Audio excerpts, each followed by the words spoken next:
말씀은 요한복음 19장 17절부터 30절까지 말씀입니다.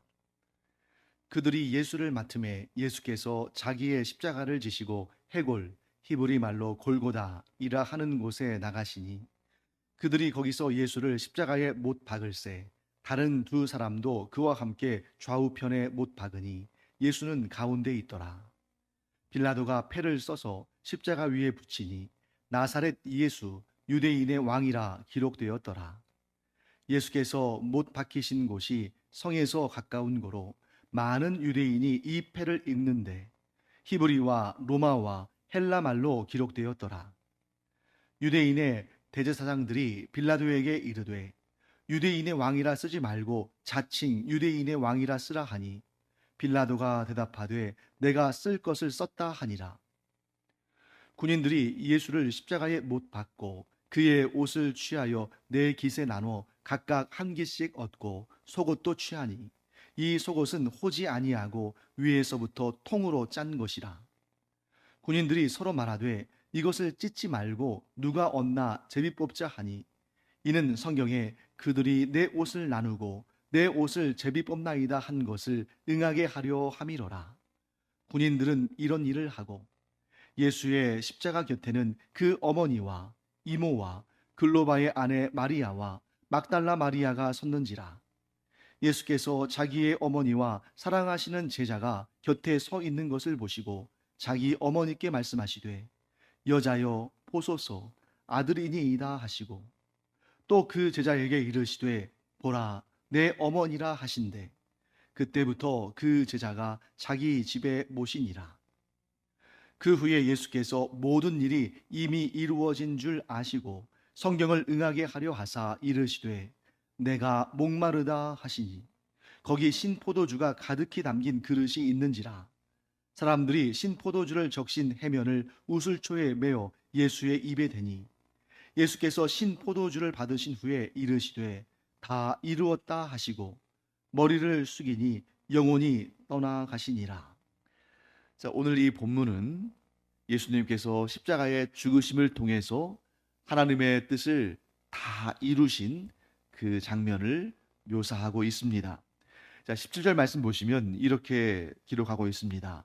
그들이 예수를 맡음에 예수께서 자기의 십자가를 지시고, 자, 이 사도 요한이 그냥 예수님께서 십자가를 지셨다 이렇게 기록해도 될 텐데 17절에는 분명히 이렇게 기록하고 있습니다.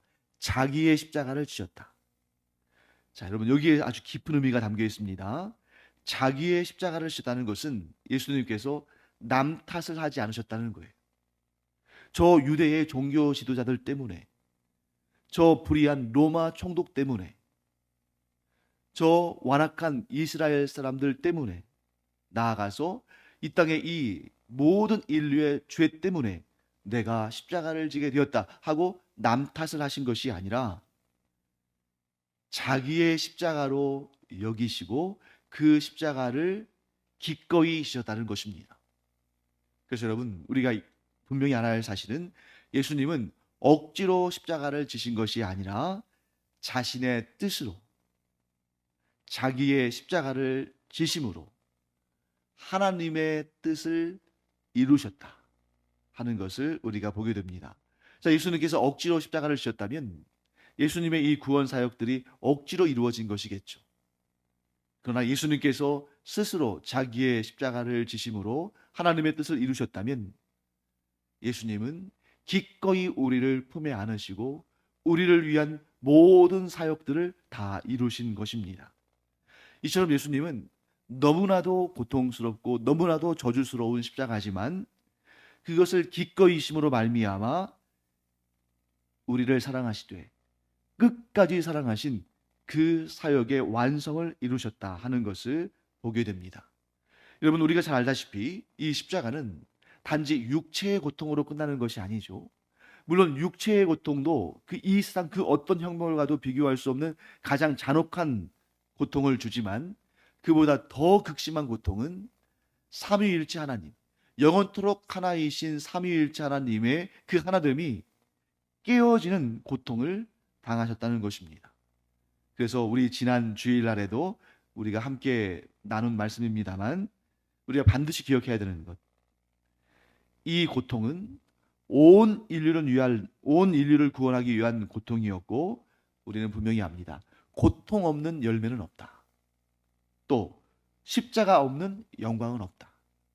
여러분, 이 말씀이 우리에게 왜 은혜가 되냐면 예수님의 그 고통 때문에 우리가 영원한 생명을 얻은 것도 물론 그것도 우리가 너무 감사하고 그것을 통해서 우리가 구원을 얻었습니다만 단지 그러한 구원의 선포에만 그치는 것이 아니라 우리의 일상의 삶에도 분명한 메시지를 주십니다.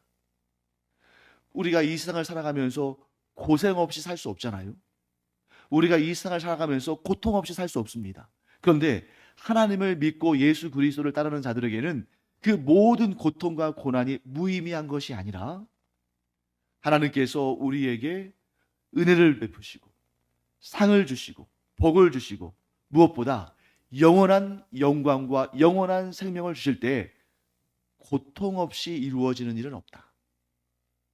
그러므로 여러분, 우리가 하나님께 죄를 지어서 그 죄로 말미암아 하나님께서 우리에게 징벌하시거나 뉘우치도록 주시는 그러한 고통이라면 우리가 그 죄를 고백하고 우리가 하나님 앞에서 죄로부터 돌이켜서 하나님 앞에 거룩하고 경건해지기 위해서 애써야겠지만 이런 죄로 말미암은 하나님의 징계나 혹은 깨닫게 하시는 그런 고통이 아니라면 우리는 그 고통과 고난 앞에서 기죽지 않아야 되고 도리어 감사해야 되고 도리어 그 고난의 십자가, 그 고통의 십자가를 달게 져야 되는 것입니다. 왜요?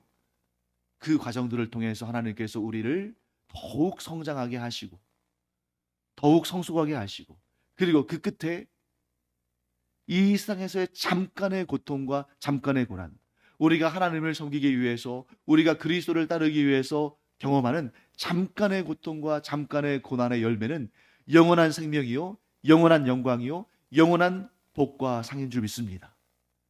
그렇기 때문에 도리어 예수님께서 이 십자가를 달게 지신 것처럼 우리가 하나님을 섬기고 예수님을 따르기 까닭에 경험하는 고난과 고통이 있다면 그것을 달게 지는 자를 하나님은 얼마나 기쁘게 여기실까. 그러므로 우리가 죄로 말미암아서 징계를 받을 때는 우리가 철저하게 회개하고 자복하고 하나님 앞에 서야 되지만 그 외에 우리가 경험하는 모든 고난과 고통, 나에게 영원한 영광을 주시는, 영원한 상과 복을 주시는, 영원한 생명을 주시는 하나님의 그 이끌어 가시는 과정이다 하는 것을 깨닫고 도리어 감사하며 기뻐하는 우리가 되기를 간절히 축원합니다. 자, 오늘 본문의 말씀은 또 예수님께서 달리신 그 십자가의 양편에 두 명의 죄수들이 함께 십자가에 달렸다는 사실을 기록하고 있습니다. 자, 유대의 종교 지도자들은 그 모습을 보면서 뭐라고 조롱하고 어떻게 비난하고 비방했을까요? 그는 끝까지 죄인들의 친구다. 그는 끝까지 죄인이고 죄인들의 괴수다. 이렇게 조롱하고 모욕했을 것입니다. 하지만 끝까지 죄인들의 곁에 계시고 끝까지 죄인들의 친구가 되시고 끝까지 죄인들과 함께 하신 예수님이 계시기 까닭에 죄인인 우리가 구원을 얻게 된 줄 믿습니다. 예수님께서 죄인들에게 찾아오셨고 죄인들의 대표가 되시고 죄인들의 죄값을 대신 갚으셨기 때문에 오늘의 우리가 있는 거예요. 이 사실을 알지 못하는 사람들은 지금도 예수 그리스도의 십자가를 바라보며 지금도 예수 그리스도를 섬기는 자들을 바라보며 모욕하고 핍박하고 조롱합니다. 하지만 여러분, 우리는 그 세상의 모욕과 핍박과 조롱을 당연한 것으로 여겨야 돼요. 왜? 예수님께서 죄인들의 대표가 되셔서 기꺼이 그 형벌을 받으시고 고통을 받으셨기 때문에. 여러분, 이 땅에 우리가 살아가면서 이러한 착각을 해서는 안 됩니다. 기독교가 전 세계를 다 장악하고 온 세상을 다 지배하고 모든 사람들을 다 발 밑에 두게 된다. 이것은 유대의 잘못된 메시아가 아니에요. 우리가 분명히 알아야 할 사실은 예수 그리스도를 따르는 자들은 주님께서 재림하시기 바로 직전까지 세상으로부터 모욕과 멸시를 당하고 고난과 고통을 당하고 무엇보다 그러면서도 끝까지 섬기는 자의 자리, 십자가 길을 걷는 그 삶을 중단하지 않는다.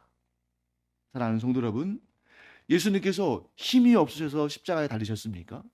예수님께서 권능이 없어서 그 십자가의 고난을 당하셨습니까? 아니잖아요.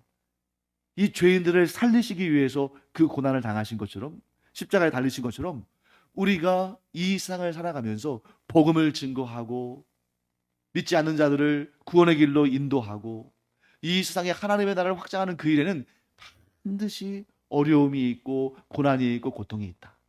그러나 그 고난의 십자가를 달게 받으면 반드시 주님의 재림의 날에 영광스러운 면류관을 얻고 영원한 생명과 영원한 상과 복을 받는다는 사실을 꼭 기억하고 고난의 십자가를 거부하지 않는, 주님께서 그러하셨듯이 기꺼이 그 고난을 달게 받는 그런 우리가 되기를 간절히 축원합니다.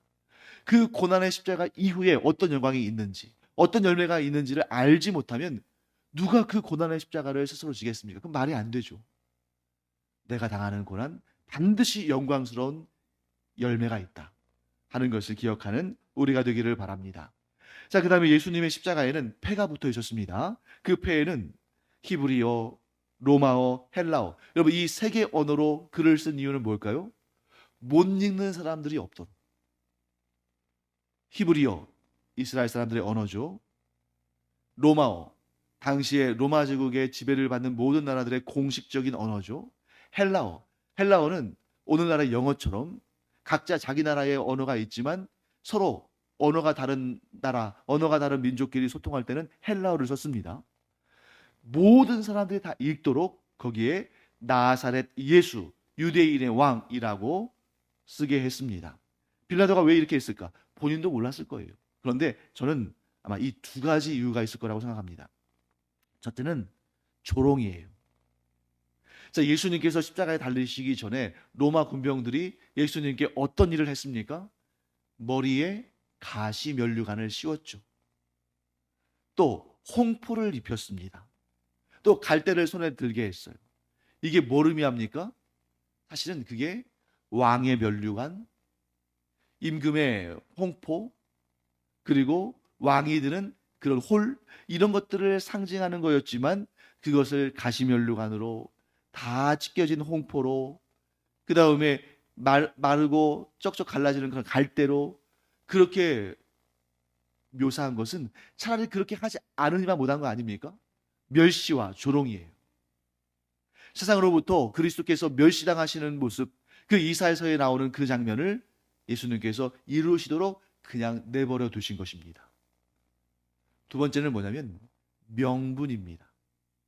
자, 이 죄패에 히브리 말, 로만 말, 헬라 말로 나사렛 예수, 유대인의 왕 이렇게 썼을 때에 유대의 종교 지도자들은 그것을 어떻게 바꾸라고 했습니까?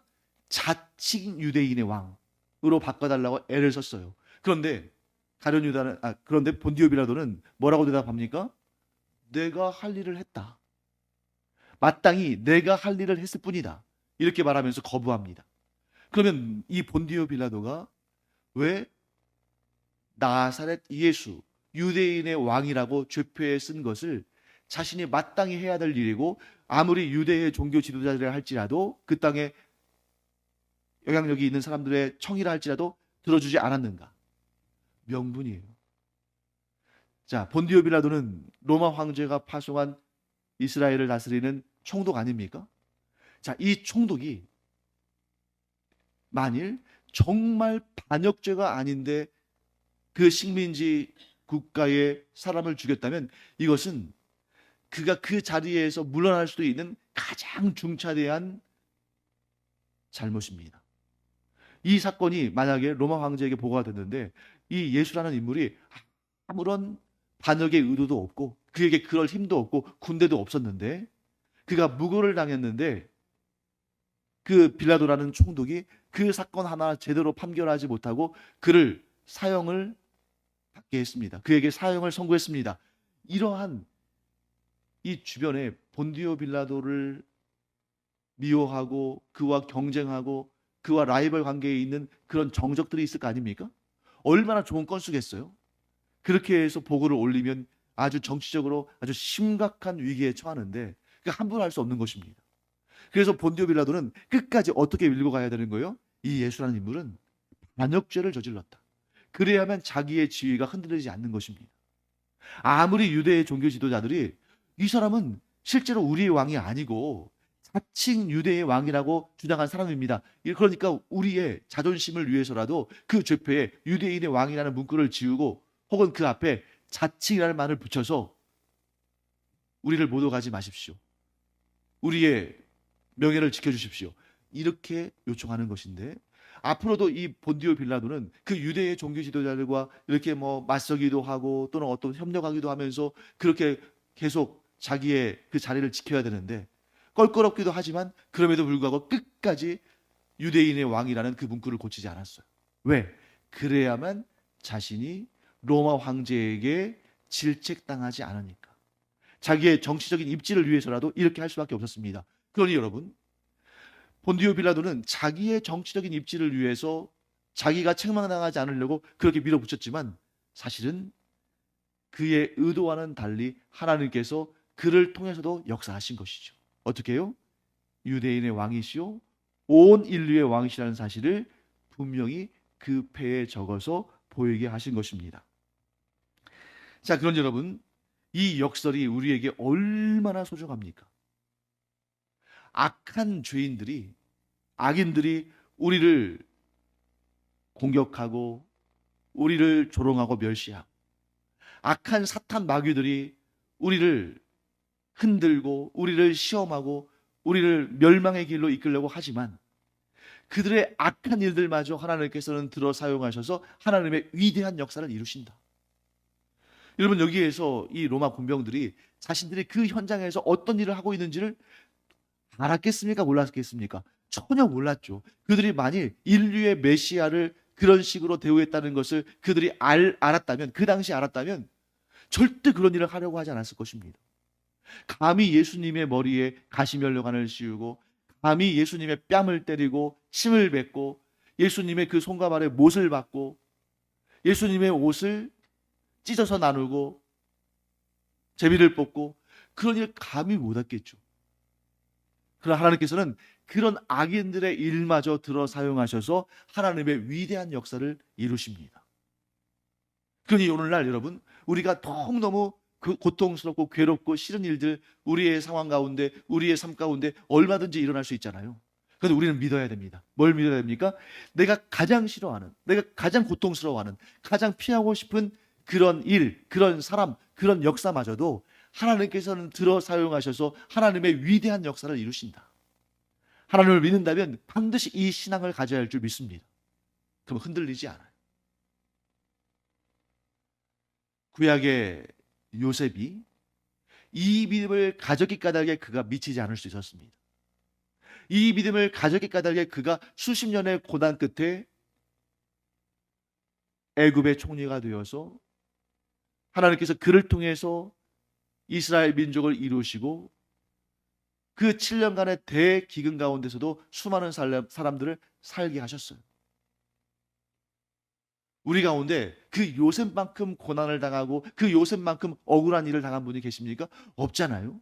우리 감히 요셉의 우리를 비교할 수 없습니다. 그러므로 우리는 우리의 삶 가운데 일어나는 작은 문제에서부터 우리를 정말 흔들리게 만드는 그런 큰 시련에 이르기까지 하나님께서 그 모든 것을 들어 사용하셔서 하나님의 위대한 역사를 이루신다. 나를 향한 하나님의 놀라운 계획과 온 인류를 향한 하나님의 놀라운 구원 역사를 이루신다 하는 그 사실을 믿어 의심하지 않는 그런 우리가 되기를 간절히 축원합니다. 그 증거가 어디 있습니까? 예수님께서 직접 보이셨잖아요. 십자가의 죽음을 통해서 예수님께서 직접 보이셨습니다. 그래서 요한이 오늘 본문의 말씀을 기록할 때는 유난히 구약을 많이 인용합니다. 자, 예수님의 옷을 나눈다. 겉옷은 이렇게 여기저기 이렇게 바느질을 해서 붙였을 거 아닙니까? 겉옷은 그것을 찢어서 나누고 속옷은 통째로 짜여진 거기 때문에 나누지 않고 제비를 뽑았죠. 여기서 말하는 속옷은 여러분 오늘날로 말하면 우리가 이 그 언더웨어 속에 입는 그런 옷이 아니라 속옷이라고 표현한 것은 로마 사람들 로마 시대 로마 제국 사람들이 보편적으로 일반적으로 입던 튜닉이라고 오늘날 따지면 원피스 모양 비슷한 그런 옷이에요. 그러니까 오늘날 우리의 관점에서는 그것이 겉옷입니다. 그리고 성경에 겉옷이라고 기록된 것은 외투라고 보면 될 거예요. 그러니까 보통 때는 그냥 이 속옷 튜닉만 입고 다니는 거예요. 그러다가 뭔가 이렇게 좀 예를 갖추어야 되거나 또는 좀 날씨가 춥거나 그러면 겉옷을 그에 걸치는 거죠. 근데 이 사건들을 왜 굳이 기록하지 않아도 될 것 같은데 예수님의 십자가가 중요하지 그 옆에서 그 군병들이 뭐 예수님의 옷을 찢어서 나누든 혹은 통으로 짠 것이라서 제비를 뽑건 이거 별로 뭐 중요한 것 같지 않은데 왜 굳이 기록하냐면 이 모든 것이 성경에 기록되고 예언되었던 일이기 때문입니다. 예수님께서 그 한 가지 한 가지 메시아에 대한 예언들을 한 가지 한 가지 다 이루고 계시는 거예요. 어디까지? 내가 목마르다. 그리고 다 이루었다에 이르기까지. 어쩌면 별로 기록할 필요도 없을 것 같은 그런 일들까지 다 기록하신 거예요. 예를 들면 예수님의 뼈가 꺾이지 않았다. 이 과정들, 예수님께서 고난받으시는 메시아의 모습을 기록하고 예수님께서 십자가에 달리셔서 목마르다 하신 것을 기록하고 다 이루었다 하시는 것을 기록하고 그 이후에 뼈가 꺾이지 않았다는 것을 기록하고 전부 메시아에 대한 예언을 다 기록함으로 말미암아 이 모든 메시아에 대한 예언이 예수 그리스도의 십자가상에서 다 이루어졌다 하고 말씀하시는 것입니다. 그 다음에 오늘 우리가 봐야 할 또 중요한 내용이 있는데 25절부터 27절까지 보시면 예수님과 예수님의 어머니 마리아와 사도 요한 사이에 일어났던 일을 기록하고 있습니다. 자, 예수님께서 자신의 어머니 마리아와 예수님의 사랑하시는 제자, 자, 사랑하시는 제자라는 표현은 누구를 말합니까? 그렇죠. 요한을 말하는 거죠. 이 요한복음에서 자기가 자기 이름을 그냥 거기다가 요한이라고 기록하기가 좀 쑥스러우니까 자기 이름을 기록하는 대신에 사랑하시는 제자라고 기록하고 있습니다. 자, 예수님께서 왜 요한을 더 사랑하셨을까요? 물론 예수님께서 공평하게 사랑하셨죠. 그런데 왜 특별히 요한을 더 아끼셨을까요? 요한이 12명의 제자들 가운데 막내였어요. 아마 예수님께 처음 부르심을 받았을 때는 미성년자였을 가능성이 큽니다. 오늘날로 따진다면 한 17, 18. 그러니까 더 예수님께서 아끼셨죠. 더 보살피셨죠. 그 사랑하시는 제자가 곁에 서 있는 것을 보시고 어머니에게 마리아에게 이렇게 말씀하십니다. 여자여 보소서 아들이니이다. 어떤 분은 이 부분을 좀 잘못 해석해서 예수님이 어머니 마리아와 좀 정을 떼려고 지금 십자가상에서 돌아가시잖아요. 맏아들인데 돌아가시면 그 어머니 마리아가 얼마나 고통스러우실까 하니까 막 이를 악물고 그 어머니 마리아와 정을 떼고 어머니를 요한에게 맡기고 이런 식으로 해석하는 경우도 있는데 그게 잘못된 것입니다. 여자여라는 표현은 자기의 어머니일지라도 극존칭을 한 거예요. 극존칭. 그러니까 이 마리아를 최대한 높여드린 겁니다. 그래서 어머니 보십시오. 그 옆에 있는 나의 제자 요한이 이제부터 어머니를 모실 아들입니다. 라고 말합니다. 자, 여러분 이상하지 않아요? 자, 예수님께는 남동생이 4명 있었습니다. 최소 4명이에요. 즉 마리아에게는 마리아를 보필할 아들들이 예수님 말고도 4명 있었다는 겁니다. 그런데 왜 아들이 4명이나 더 있는데 예수님께서 십자가에 달려 돌아가신다 할지라도 그 마리아를 모실 아들들이 4명이나 있는데 그 중에서도 심지어 그 4명의 아들들 가운데 야고보는 야고보 사도가 되어서 야고보서를 기록하고 유다는 유다 사도가 되어서 유다서를 기록했어요. 그런데 왜 마리아를 자기의 어머니를 요한에게 맡기실까? 그래서 이 부분에 대해서 전통적으로는 어떻게 해석하냐면 이것이 교회의 출발점이다. 교회는 혈연 관계가 아닌데도 부모, 자식, 형제, 자매 같이 이렇게 사랑으로 똘똘이 뭉치고 복음 가운데 그리스도 안에서 하나가 된 공동체다. 그래서 마리아를 요한에게 맡기면서 어머니라 부르도록 해라 한 것이 이 영적 가정, 영적 가족의 의미를 갖는 교회의 시작이다. 이렇게 해석하는 것이 좀 전통적인 견해입니다. 그런데 물론 맞는 말이죠. 하지만 그것뿐만은 아닌 거예요.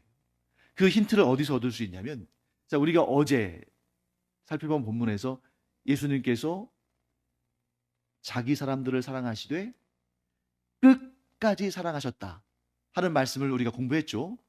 그 말씀이 지금 이루어지는 거예요. 예수님께서 하나님께서 맡기신 사명을 감당하시는데 끝까지 충성하셔서 십자가에 달려 돌아가시잖아요.